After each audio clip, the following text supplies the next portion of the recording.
Before we get into today's show, let me tell you about the latest deal from Mike Lindell, MyPillow. Once again, the big box stores have canceled their orders simply because they don't agree with Mike Lindell's politics. They don't like it because he supports President Trump. Well, he's going to pass that savings on to you. No more middleman. And boy, does he have some great deals on the Giza Dream sheets and the Percal bed sheets. Listen to this. Giza Dream queen size, normally $139.98. Your wholesale price, $69.99 when you use promo code Joey. King size, only $79.99. The Percal queen size, normally $89.98. Your wholesale price, $29.98 when you use promo code Joey. Just call 1-800-893-4059 or go to MyPillow.com. Always use promo code Joey. Free shipping options available. This allotment's not going to last very long. When they're gone, they're gone.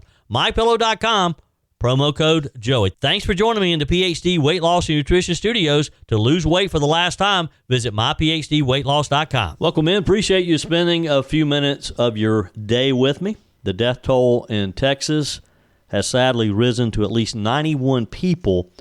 According to Fox News, we have the latest update for you in today's show. Also, White House Press Secretary Karoline Leavitt issued a blistering rebuke yesterday to Democrats and media figures who she says are falsely blaming President Donald Trump for the mounting death toll from the catastrophic flash flooding in Texas.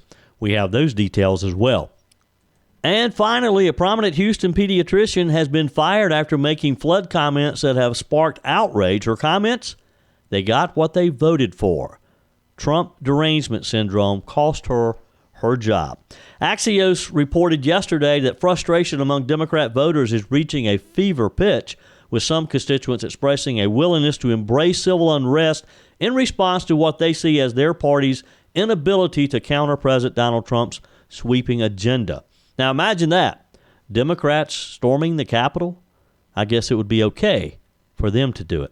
And State GOP Chairman Drew McKissick joins us to talk about California Governor Gavin Newsom's visit to the Palmetto State this week, and another governor who will be in the state later in the fall. I told you we'd be back. And ye shall know the truth, and the truth shall make you free. It's Joey Hudson. I wanted to name it the Joey Hudson bill, but, they don't allow you to put names on bills. But I wanted to call it the Joey Hudson bill because I know that one's been near and dear to you for a number of years. That's how it's done. Let your voice be heard. And the truth shall set you free. Here's Joey Hudson. White House Press Secretary Karoline Leavitt issued one of her blistering rebukes yesterday to Democrats and some of the media who just can't help themselves, and they are blaming President Trump for the rising death toll in this horrible, horrible situation out of Texas. At least 91 people have died so far in what has become one of the worst natural disasters in recent Texas history. Search crews still working to locate missing students, families, of course, praying for a safe return of their children. Young counselors, 18-year-olds, 19-year-olds missing as well. But Ms. Leavitt insisted that turning the tragedy into a political fight dishonors the victims and misrepresents the facts. I want to start by addressing the devastation from the tragic flash floods in Texas. Moments ago, the Department of Homeland Security provided an update that 91 innocent souls have now perished. Everyone here at the White House, including the President of the United States, is praying for the victims' families and friends during this unimaginable time. President Trump swiftly signed a major disaster declaration for Kerr County, Texas, to ensure our heroic first responders have every resource they need in the relief and recovery efforts. Secretary of Homeland Security Kristi Noem traveled to Texas over the weekend, and the entire Trump administration is working hand in glove with state and local officials to provide every assistance available. The situation on the ground remains dangerous, and there could be additional public safety threats with potential incoming heavy rain. So we encourage everyone in the area to remain vigilant, listen to all warnings, and respond accordingly. Unfortunately, in the wake of this once-in-a-generation natural disaster, we have seen many falsehoods pushed by Democrats such as Senator Chuck Schumer and some members of the media. Blaming President Trump for these floods is a depraved lie, and it serves no purpose during this time of national mourning. Here are the facts. In the lead up to this tragic natural disaster, the National Weather Service did its job. Despite unprecedented rainfall, the National Weather Service executed timely and precise forecasts and warnings. On July 3rd, the National Weather Service office in Austin, San Antonio, Texas, conducted forecast briefings for emergency management in the morning and issued a flood watch in the early afternoon. Flash flood warnings were also issued on the night of July 3rd and in the early morning of July 4th, giving preliminary lead times of more than 3 hours before flash flooding conditions occurred. And the National Weather Service office in New Braunfels, which delivers forecasts for Austin, San Antonio, and the surrounding areas, had extra staff on duty during the storms, despite claims of the contrary. So to any person who has deliberately lied about these facts surrounding this catastrophic event, you should be deeply ashamed. At this time, the administration's focus will be giving the victims and their communities the support they deserve during these recovery efforts in this tragic time. May God bless the great people of Texas, especially the parents who have lost their children. President Trump loves you. We are praying for you, and he will be traveling to see you later this week. Look, this is a far stretch for even the Democrats to try to blame Donald Trump for this natural disaster. Nobody could see this coming. There's nothing Trump could have done about it anyway, had he known what was going to happen. Ms. Leavitt singled out Senate Minority Leader Chuck Schumer for spreading what she called falsehoods about staffing shortages and emergency preparedness at the National Weather Service, which plays, of course, a central role in forecasting and issuing flood alerts. Leavitt laid out a detailed timeline to defend the Trump administration's response and the National Weather Service's performance, asserting that weather officials issued accurate and timely alerts before the floodwaters overwhelmed communities across Kerr County, Texas. She said, in the lead up to this tragic national disaster, the National Weather Service did its job. Despite unprecedented rainfall, the National Weather Service executed timely and precise forecasts and warnings. Again, if you've watched, there's a video circulating online. It's a time lapse of these floodwaters. And if you've watched that, it's amazing how quickly this happened. And again, I don't know that anyone could have done anything differently. Unfortunately, these young ladies, the whole camp, they were asleep. Now, yes, maybe if there was a better early warning system, but it was a natural disaster. And unfortunately, people lost their lives. It's very sad, and I pray for those families. Leavitt cited a flood watch issued for the region on July the 3rd. Along with press briefings, updates that gave communities advance notice of the risk of a flood. Flash flood warnings followed later that night and into early hours of July the 4th, providing, according to Ms. Leavitt, more than 3 hours of preliminary lead time before flash flood conditions occurred. I mean, again, we're not pointing fingers here because people lost their lives, and some of this can be sorted out later. Let's support the first responders. Let's support people who are trying to help in a continued search and recovery mode here, and help these families. Then we can figure out what to do in the future that might prevent this from happening again. You always learn. Meteorologists say that the flooding was driven by a rare, slow-moving storm system that dumped several inches of rain in just a few hours, far exceeding the capacity of local rivers and creeks in the area. Now, in wake of the disaster, Senator Schumer called for a federal probe into vacant roles within the Texas branch of the Weather Service, particularly warning coordination positions, he said. He argued that those positions are vital for communicating risk to the public and coordinating evacuation orders with local emergency managers.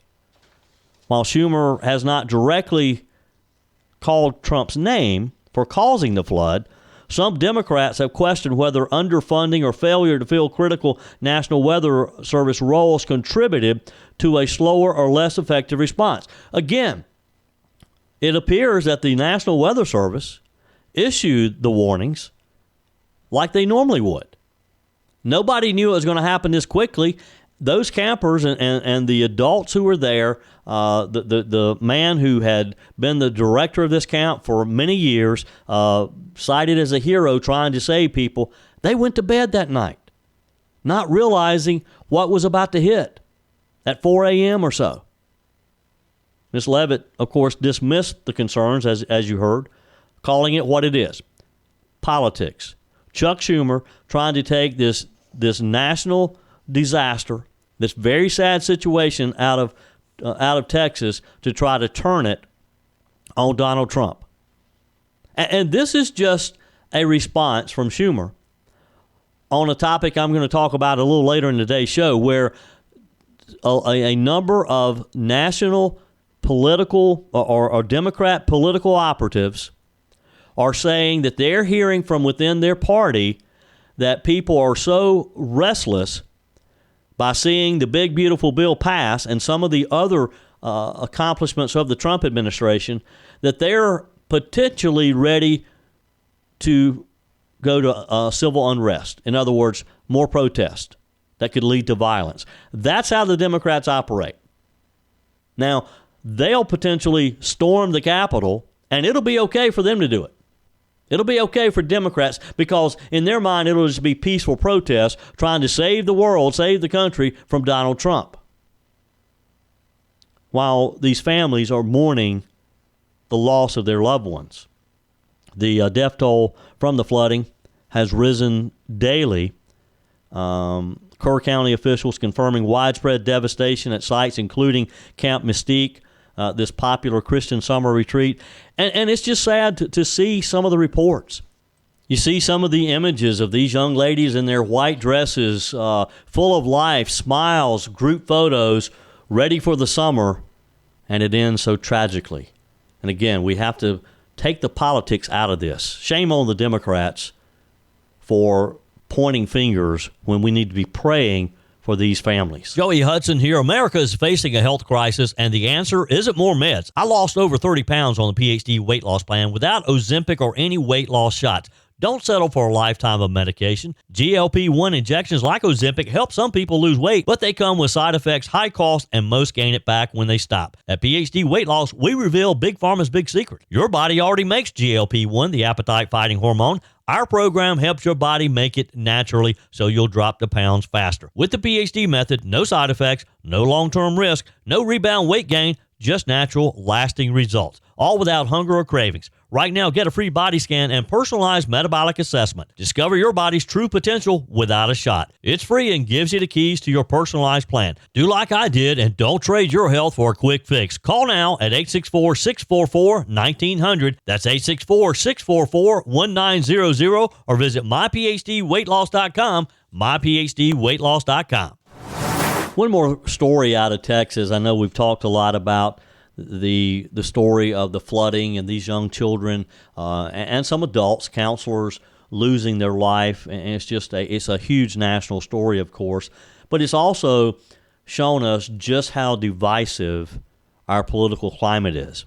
When you have, as I mentioned earlier in the show today, Democrats who are blaming President Trump, Chuck Schumer, leading the effort.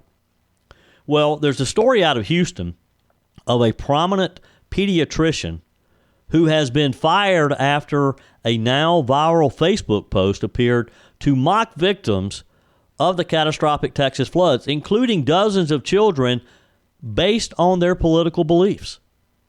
Dr. Christina Probst, who practiced at Bluefish Pediatrics, faced swift backlash after a disparaging post circulated widely online. In it, she seemed to suggest that residents of flood-ravaged Kerr County, many of whom who voted for President Donald Trump, were getting what they deserved. This is shameful. The doctor allegedly wrote the now deleted post shared under the name of Christina, saying Kerr County MAGA voted to gut FEMA. They deny climate change. May they get what they voted for, bless their hearts. Now, I don't know if she thought she was being funny or what, but this is not the time for these types of posts. The comment was posted as floodwaters swept across central Texas, claiming, again, we're as of this morning, 91 lives, devastating communities in Kerr County, including the Camp Mystique in Hunt, Texas, where over a dozen children have died. The message ended with a chilling distinction. May all visitors, children, non-MAGA voters, and pets be safe and dry. Now, within hours of posting and gaining some attention on it. It was shared by libs of TikTok and other high-profile social media accounts. Bluefish Pediatrics announced that Dr. Probst had been suspended, and then the practice confirmed that she had been terminated. Bluefish said in a statement, "We strongly condemn the comments that were made in that post. We do not support or condone any statement that politicizes tragedy, diminishes human dignity, or fails to clearly uphold compassion for every child and family, regardless of background or beliefs." Good for them. Kudos to them that they step up, take responsibility, and denounce one of their doctors. The practice also removed Dr. Prost's bio from its website.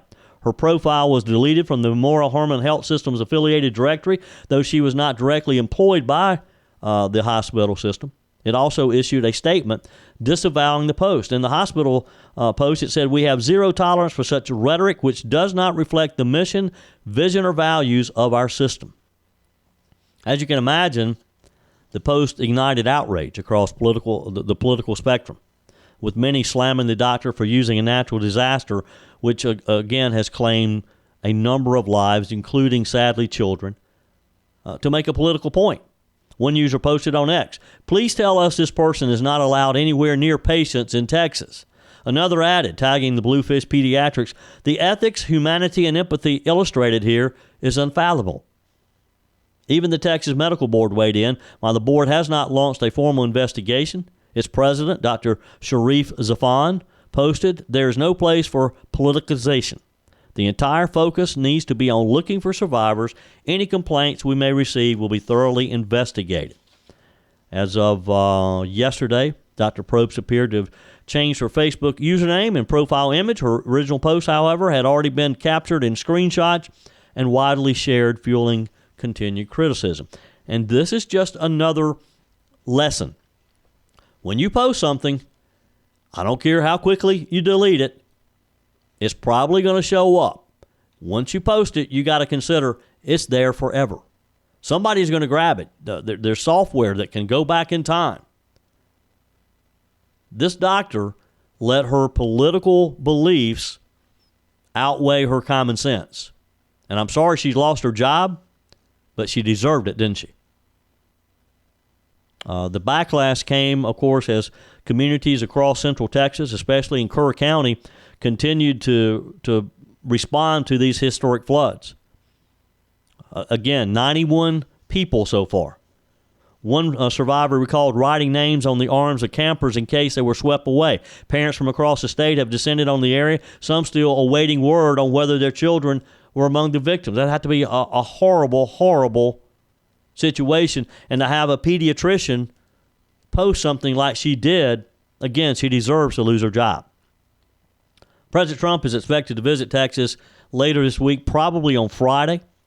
Officials have called the floods a 100-year event with record rainfall and river surges wiping out roads, cabins, and entire neighborhoods.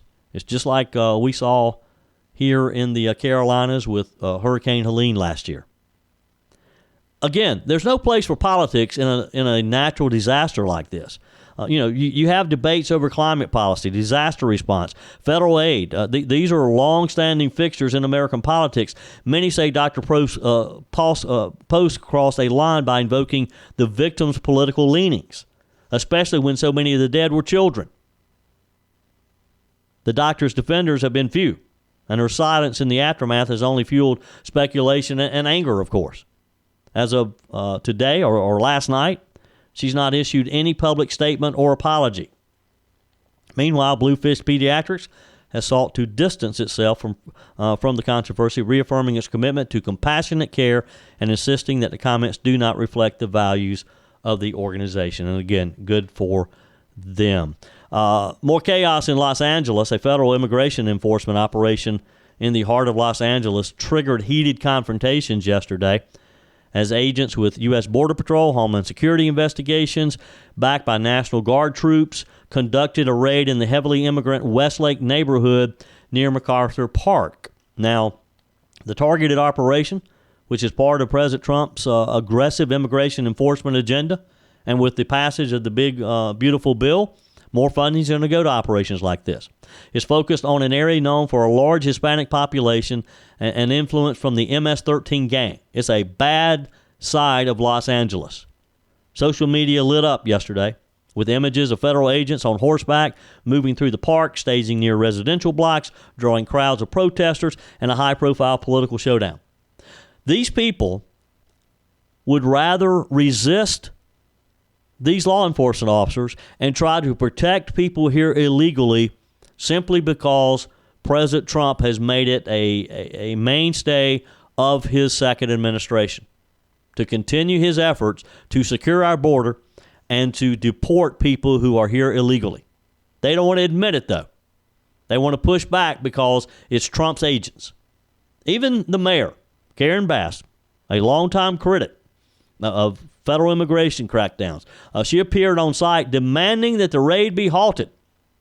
In a very heated exchange, she spoke with Border Patrol Chief Gregory Bovino, who, of course, rebuffed her request. Bovino later told Fox News, "I don't work for Karen Bass. Better get used to us now because this is going to be normal very soon. We'll go anywhere, anytime we want in Los Angeles." And good for him. And again, his agency just got a little extra money to do this now, to hire more agents. So I got a feeling that Mayor Bass is going to see more federal agents in Los Angeles in the coming months.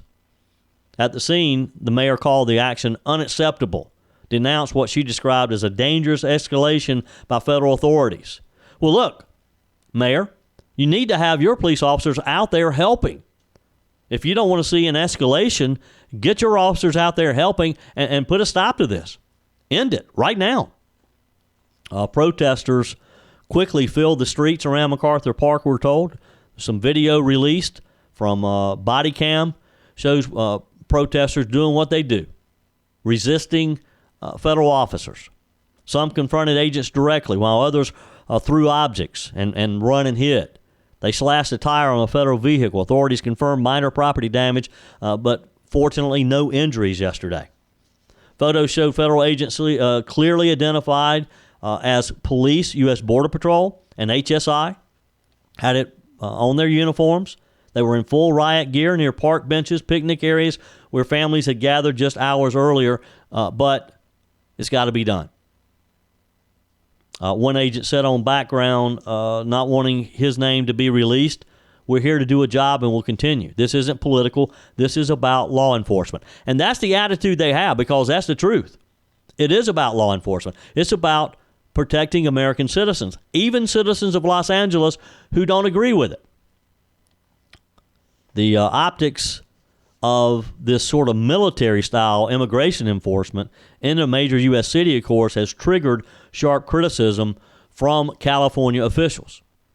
Maybe this is a question for Governor Gavin Newsom as he's parading around in South Carolina this week on why he doesn't want to assist and help federal agents make his state safer. If any of you are going to some of the greeting ceremonies for Governor Newsom, see if you can get that question in for us. This latest Axios report is pretty extreme even for Democrats.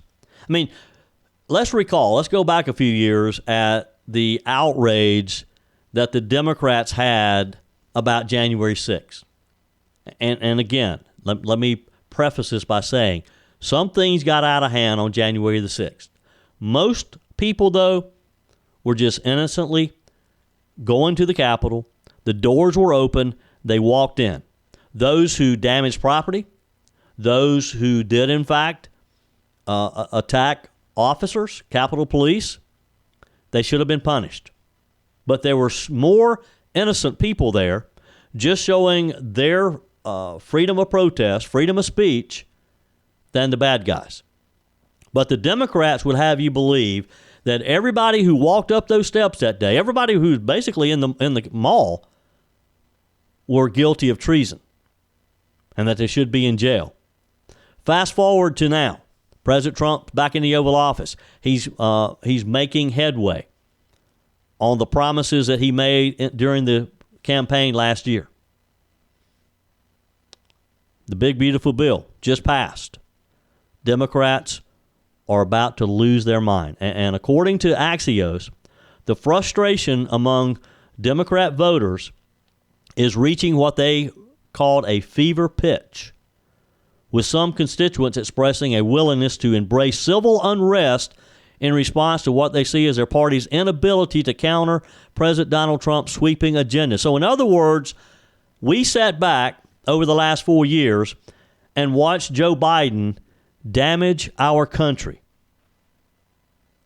with some things that are not very soon going to be repairable. Some things it's going to take a long time to recover from. President Trump is trying his best, along with a slim majority in both the U.S. House and the U.S. Senate, to counteract and to reverse some of the damage that Joe Biden did. And he's doing it at a breakneck speed. And the Democrats are seeing this. And they're losing their mind. So what do they want to do? What's their answer? I guess storm the Capitol. More than 24 Democrat members of the House, many speaking anonymously, described a volatile mood taking hold across liberal enclaves, from online communities to in-person town halls. According to the lawmakers, explanations that Democrats simply lack the votes to stop the Trump administration's policies are falling on deaf ears. The fact that the Republicans are in control and doing what more than a majority of people in the U.S. wanted President Trump to do, that's not enough. So what are they going to do?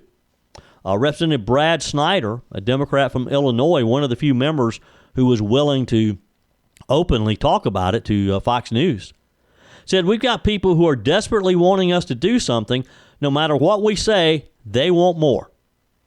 The comments show, of course, a party base that is very disillusioned with the traditional political process, and they're driven by what one lawmaker described as Roman Colosseum, a mentality, more spectacle, more resistance, and for some, even violence. In other words, like the old, you sat in a Roman Colosseum and you watched the fights till somebody died.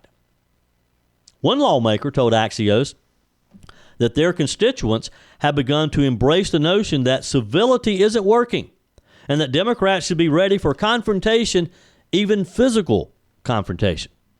The lawmaker reportedly said of the messages that they were receiving on a regular basis via phone calls, via mail, being emails, Facebook, other social media posts, there needs to be blood to grab the attention of the press and the public. So they're calling for bloodshed. They're calling for violence. Another described being urged to storm the White House, while yet another said they had been told to prepare to get shot for the cause of resisting Trump's policies. This is scary stuff, folks, because some of those idiots in the Democrat Party will do this. I mean, we have watched some of the protests over the years. And some of those same liberal loonies that we've seen on the nightly news who've been taking over Oregon and some of these other liberal cities, these are the same people who are talking about being willing to get shot to resist President Trump. The most aggressive comments, according to one member, often come from what he describes as economically very secure white people, adding an unsettling racial and class dynamic to the conversation, he said. In other words, some of these liberal white people, they have the money and they should have know better. They're not dumb people, but they think that it's an option to storm the White House, to potentially shed blood, take a bullet for the cause. Some Democrats kind of compared this as from frustration to fury. Heated political rhetoric. It's not new. What alarms these lawmakers, and the reason they're speaking out, is the shift from exasperation to something much darker. The demands now are not just for symbolic protest or fiery speeches. They're for personal risk. People who want to publicly disrupt what's going on, civil disobedience that crosses legal lines. It's not just a First Amendment freedom now. One representative said, what I've seen is a demand that we get ourselves arrested intentionally or allow ourselves to be victims of violence. A lawmaker recalled offering a message of de-escalation during a community discussion, saying, when they light a fire, my thought is grab an extinguisher. The response, he said, have you tried gasoline? Wow. Throw gasoline on the fire. And that's the mentality of some of these people, isn't it? This is like maybe going back to some of the violence in the 60s, the anti-war protest. The Democrats say that the rising pressure from their base as party leaders attempt to kind of walk a line between channeling the passion of their voters and preventing rhetoric from spiraling into dangerous territory that it may not work. House Minority Leader Hakeem Jeffries has continued to press forward with messaging bills and procedural efforts to slow or spotlight controversial Republican legislation, or what they call controversial. But the symbolic nature of those moves has failed. I mean, Hakeem Jeffries last week during the fight to finalize the big, beautiful bill tried everything he could. And look, the Democrats should give him credit for that. They can't blame Hakeem Jeffries because he tried every procedural stunt he could come up with, from requiring him to read all 900 pages publicly just to stall it. He knew it was going to pass, but anything he could do to stall it and to show his base that I guess he was trying. Several lawmakers acknowledged privately that the pressure is real and warned that it's getting harder and harder to contain. For many Democrat members, especially in the solid blue districts, anger from their base can translate into primary threats or social media fights, calling names. One member said, our own base is telling us that what we're doing is not good enough. They want confrontation. They want arrest. They want something to show we're not just sitting on our hands. Now, what do they think getting arrested is going to accomplish? What do they think violence, maybe destroying property, maybe during some of these confrontations with law enforcement, because law enforcement is going to do they're going to be there, they're going to do their job. So that means you're going to run the risk of law enforcement being potentially harmed. And what's it going to accomplish? Wow. This is why the American people turned on the radical Democrat Party last November, and they're not going to stand for this now. That's it for today's show. Tara's up next, followed by Mike Gallagher, Bill Frady, Charlie James. I'm back again tomorrow at 5 a.m. for your first cup of coffee in Sunrise, Carolina. Until then, folks, remember, God's got this. He's still in control. Your comments are welcome on the Furman Ford text line, 864-477-JOEY. That's 864-477-5639. Email's always welcome, joey@joeyhudson.com. Speaking of the Furman Ford text line, it's never been more important to support locally run businesses owned by people who actually live here in the upstate. Let me take a minute to talk with you about our friends at Furman Ford. If you're looking for a new vehicle, maybe a great pre-owned vehicle, one you can trust, or maybe you're looking to order that special vehicle. Either way, if you want a new one, a brand new one, or a pre-owned that you can trust, the folks at Furman Ford, they're there to help you. Their name is on the sign because their name is on the line, because every single transaction is important to them. Jim Furman, Matthew Furman. They do business the right way.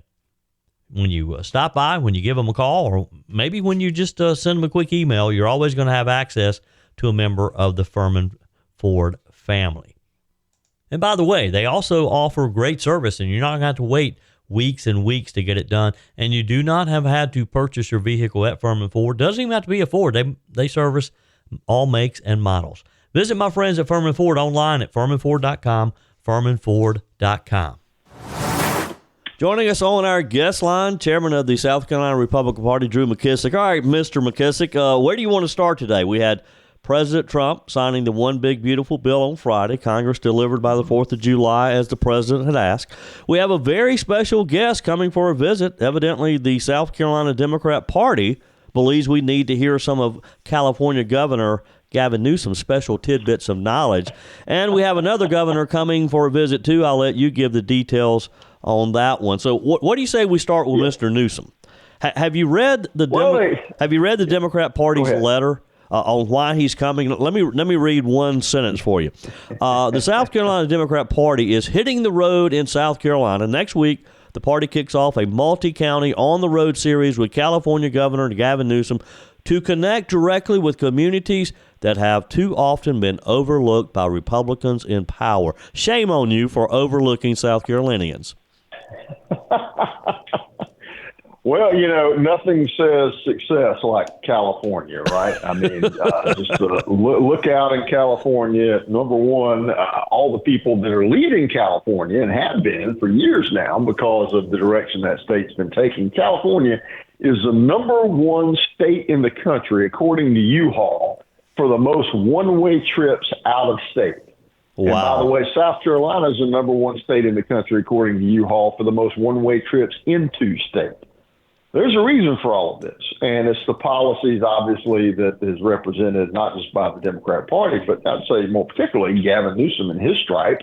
I think this is obviously, a move on the part of Newsom to try to put himself forward as a presidential candidate for Democrats in the next election, which is fine. If y'all want to come sell California here in South Carolina, that doesn't bother me in the least. Much less, also I'd say nationally, because again, we've seen its track record and, but it really speaks to how little they have to offer, how shallow their political bench is, quite frankly. Well, but I'm confused here because according to the Democrats' letter here, Mr. Newsom delivered real results for working families. He launched California's largest state tax refund in American history. He's raised the minimum wage. He's expanded paid family leave. I mean, they have a whole list of things that he's done in California. Well, just go out and say, I don't know, ask the folks in California how they feel about the economy in California. How do they feel about the government's ability to deal with things like fires, for instance, in Los Angeles, with their socialist mayor out there. We could go down a list of things that when it comes to economic freedom, when it comes to economic mobility, it has just been a disaster. California, basically the middle class has been hollowed out in California. You've got a disproportionate lower class folks on the bottom rung and lower rungs of the economic ladder. And then, just a huge number of folks up at the top, the billionaire class, if you will, the tech moguls, et cetera. Many of which, by the way, are moving to states with no income tax, or at least trying to establish residency there. But again, there's a reason for all this, and it's the type of policies that this party has promoted and is represented perfectly by Gavin Newsom. So if this is the best they think they can bring to the table, I say bring it.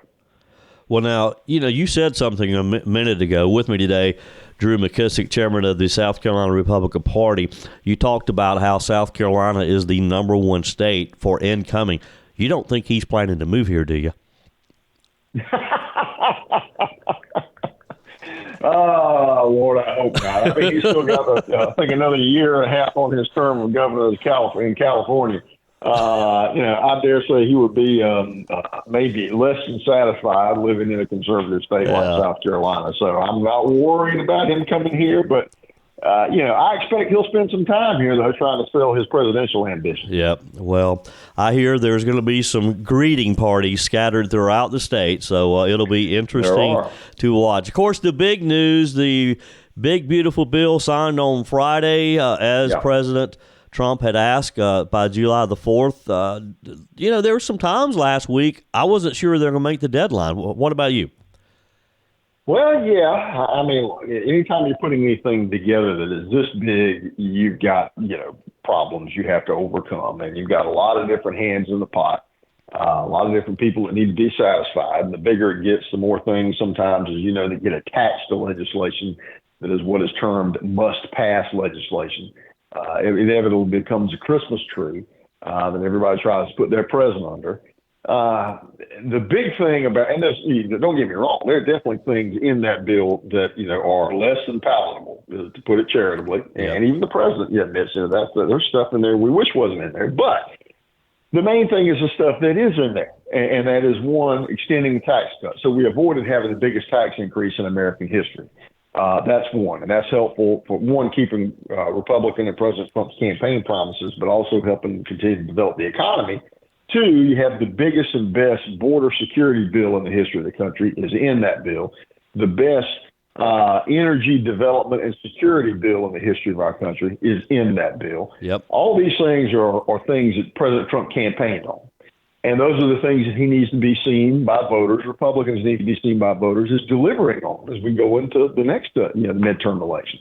Now is the time, now that this is done, to pick up from here and go into the next budget negotiation and so forth, and then now work to begin to deliver on the spending cuts and the rescission packages and other things to cut back on a lot of the other waste and fraud in government that we know is there. We've documented is there. Yep. And that's now, in my opinion, that's the follow-up step. Yep. Drew McKissick with me today. All right, one final thing here. We do have another governor coming to South Carolina. Talk with us about that visit. Yes, sir, we do. We have Governor Glenn Youngkin of Virginia is going to be our speaker for the Silver Elephant Gala this year. We're looking forward to having him here. Has been obviously very, very productive in the state of Virginia, brings an experience at business, for one thing, and a level of commitment to conservative cause on top of that. He's spent a lot of time in his life supporting the conservative movement, and now, of course, is an elected official. And, we've got a lot of folks who are ready to hear from him and his experiences there in Virginia and how he's been able not just to govern, but, again, Virginia's a purple state, and he's been able to win as a Republican in a purple state, and that's something that people need to hear as well. Yep. And you have to be a member of the Silver Elephant Club, and you can join and buy tickets, correct? If you're not already. So the Silver Elephant Gala is a members-only event. So if you want to become a member, you can go to scgop.com, right there on the homepage, find the Elephant Club tab up at the top, and you can join. Whether you want to join annually or join by the month, that's fine. But everything that you contribute obviously stays right here in South Carolina to help elect Republicans up and down the ticket. Yep. Again, that is scgop.com. Drew McKissick, always a pleasure. Thank you. Yes, sir. Have a good one now. You too. That's it for today's edition of Just the Truth. Thanks for joining me in the PhD Weight Loss Studios. To lose weight for the last time, visit myphdweightloss.com. If you haven't joined my mailing list yet, visit my website, joeyhudson.com. Click on the Connect with Joey button so that you can receive our emails and the most up-to-date news. Also, join me on my YouTube channel. Be sure and like, comment, and subscribe. Just search for Joey Hudson. As always, thanks for spending a few minutes of your day with me. Do me a favor and forward this episode to a few friends. Just click on the share button and send to your contacts. We need to build an army of conservatives to win our country back, and we can do that by continuing to share the truth with our friends and family. Keep those comments coming via the Furman Ford text line, 864-477-JOEY. Email to joey@joeyhudson.com, and I love your messages on the MyPillow message line. Again, that's 864-477-JOEY, 864-477-5639. Be sure and take advantage of the MyPillow special, just $14.88 on the standard MyPillows when you use promo code Joey. Order online at mypillow.com or call 800-893-4053. We're back again tomorrow and hope you'll plan to join us. Until then, remember, God's got this. He's still in control.